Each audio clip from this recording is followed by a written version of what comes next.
ஹெல்த்தியான ராகி களி எப்படி சேர்த்துருந்தாங்க இந்த வீடியோவில் பார்க்க போகிறோம். அதுக்கு நான் சாப்பாட்டு அரிசி 1 கப் எடுத்துட்டுருக்கேங்க. அதை கழுவி எப்பயும் போல் ஒலை வச்சு அரிசியை போட்டுடலாங்க. பாதி வெந்ததுக்கப்புறமா நம்ம கல் உப்பு போட்டுக்கலாம். யூஸ்வலாக நம்ம சாப்பாடு வடிக்கிறத விட இது கொஞ்சம் சாப்பாடு நல்லா வெந்திருக்கணுங்க. இப்போ நல்லா வெந்துருச்சு. இதில் 1 கப் ராகி மாவை எடுத்து நல்லா மேலேயே ஸ்ப்ரெட் பண்ணி விட்டுக்கலாங்க. அப்போ தான் மாவு வேகும். போட்ட உடனே மாவை நம்ம கலந்து விட்டுறக்கூடாது. நான் பண்ணுறேன் பாருங்கள். இந்த அளவுக்கு நம்ம ஸ்ப்ரெட் பண்ணி விட்டுக்கலாம். அந்த ஆவிலேயே அந்த மாவு நல்லா வெந்துடும். ஒரு 10 நிமிஷம் அப்படியே விடலாங்க. அதுக்கப்புறமா நம்மக்கிட்ட இந்த மாதிரி ஒரு துடுப்பு இருந்ததுன்னா அதில் கலந்துக்கலாம்.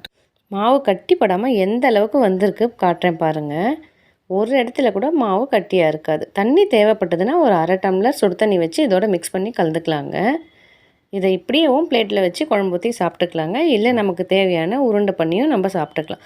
இந்த மாதிரி ஒரு பேஷனில் கொஞ்சமாக தண்ணி தெளித்து இந்த அளவுக்கு ஷேப் பண்ணி சாப்பிட்டுக்கலாம். சுவையான ராகி களி ரெடி.